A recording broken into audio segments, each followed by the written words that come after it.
Okay, guys, we're going to begin the process of the travel authorization for Jamaica. Okay, this is Andrew Honus. I don't want to see him right now at the moment. Okay, so what I had to do was I went on Google and I typed in Jam COVID. Or you can type travel authorization for Jamaica and it'll lead you to the page. But for most people, some people have it in their heads for Jam COVID. All right, I will begin that route. We'll start off there. Sorry, I should say. Now, we're on the Jam COVID app. I mean, Jam COVID site. And what you're gonna do is you see your case numbers, you see right now it's important, but you don't really need to learn about that at the moment. You're just gonna go to the side that says immigration. When you go to immigration, it's gonna ask you the main question: do you live in Jamaica?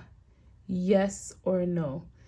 If you live in Jamaica, and if you were traveling outside of Jamaica, let's just say you were in, I don't know, like Brazil for a couple of months, but you know your main residency is Jamaica, then you will click yes.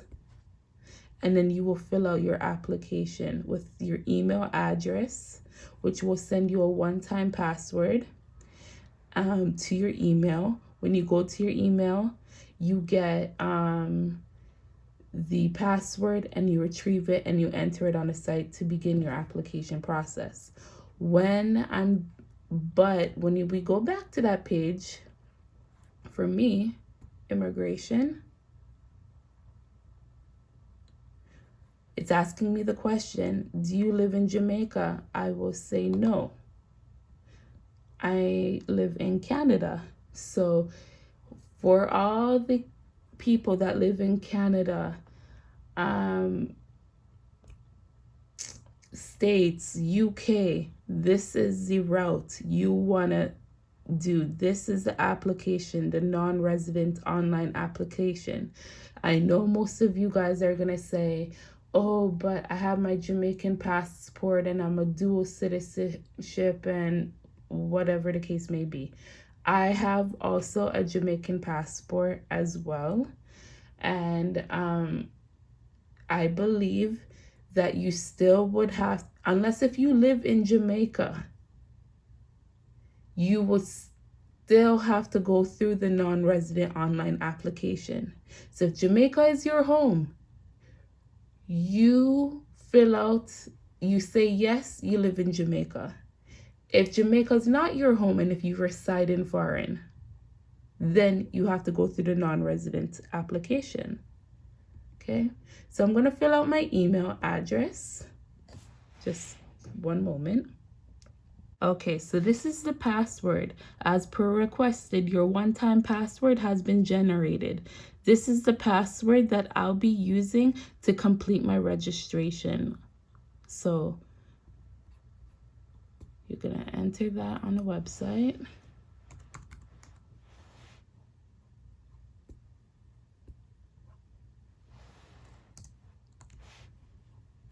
Now in this video, I won't be filling out my personal information on video, but I'm just gonna give you a walkthrough. Now, the first page of the registration is who are you completing this form for? You're gonna say yourself or someone else. Your last name, your first name, your country of residence, and the intended date of travel, and then you press submit.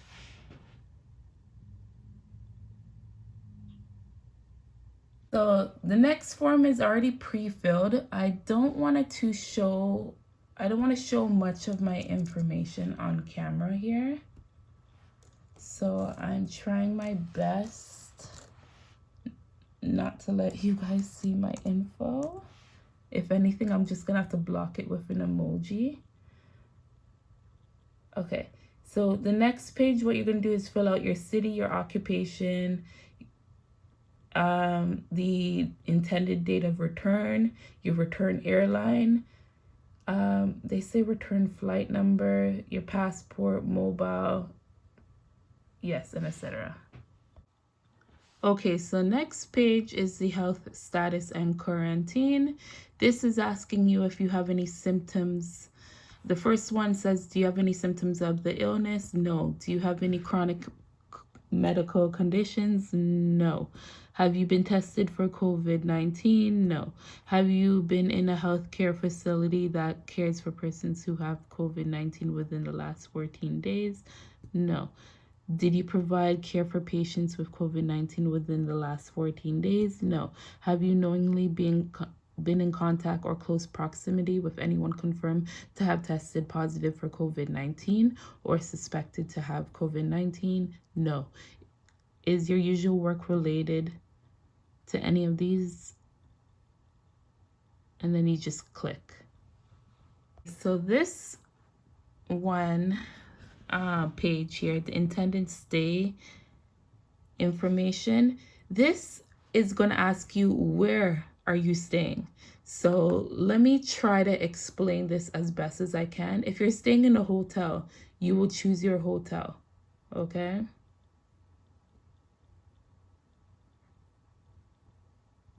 If you are staying in a villa, you choose your villa name if it's listed, okay? This part I'm just looking to see. Okay, yeah, no. If you book through Airbnb, or if you're a homeowner, you will choose private home. Now, if you have your own home, you choose own residence. If you are staying with a friend, a family member, or your loved ones, you will just choose with relatives or with friends. If Airbnb option, you will still choose this option because it's not your own. You don't own the Airbnb, okay? Now, if you have chosen Airbnb, what you'll have to do is make sure you gather the information correctly on where you'll be staying. So you might want to ask your host. If you own, sorry if my voice is kind of raspy, it's early in the morning, but if you own your own house, then you're just going to put in your own information here. A lot of people are going to ask, what if it's a private lane that I live on and, there's no house number? I understand that completely. Just put own residence, put your the street address, the district, and the parish. And if they need to contact you, they will. And then what you're going to do is you'll go on the map and you're going to pinpoint where you're going to be staying. Now, sometimes if there's instances where if you have to stay in more than one location, because, things happen all the time. I know the government wants everybody to stay in one location if you're a traveler. But as I said, things happen. What you're going to do is you're going to make sure the first location you fill out. When you land and you talk to immigration officers, you need to tell them what is going on. I'm pretty sure, don't hide it, because remember, you're going to be tracked. So if you're going to be staying in Portmore, like maybe for a week, and then your intentions is to maybe stay in Westmoreland, tell them, fill out your Portland or Portmore. Which one did I say? Anyways, fill out that information first, and then you go to immigration officer and you talk to them. It's better to be upfront than lie and then get yourself in trouble, and then there's fines. Okay, so after you type in your information, you're gonna give them consent, travel cost, testing for COVID-19. This means that you understand that if you are assessed and if you're coming from a high risk area, you understand that you may be subject for testing for COVID-19. You certify that you're going to be staying on a resilient corridor. And then you're going to wait your test results under quarantine in your room at the hotel or resort. Isolation, governing laws. Yeah. So you just say yes. And then declaration. This just means you understand and you know you'll be fined up to 1 million Jamaican dollars or imprisonment of up to 12 months.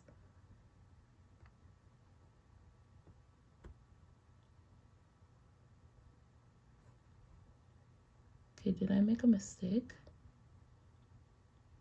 Okay, so this, oh, I have to block out my information. But this, what you're gonna also be doing is filling out your immigration card. Everything's online now, so they're gonna ask you for your flight name, your flight number, the purpose of your visit, the number of pieces you are carrying, if you're bringing any of the following, and yeah, and then you're gonna submit.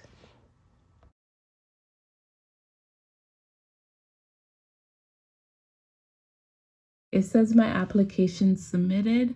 I don't want to show you guys my email address, so that's why I'm pointing the camera down to my laptop. But it says your application will be processed immediately and the outcome will be sent to your registered email address, the application reference number, and they give you a reference number. So I'm hoping I get approved. If I don't, I'm gonna cry.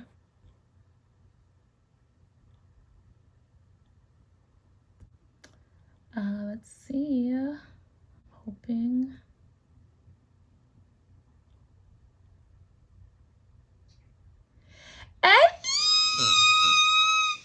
I got approved to Jamaica, Jamaica, Jamaica. I got approved to go Jamaica. Jamaica is my home. Whoa, Yo, I already knew I was gonna get approved, but I'm happy. It's always that little thing that you said to yourself, yo, Jano, what if I don't get approved?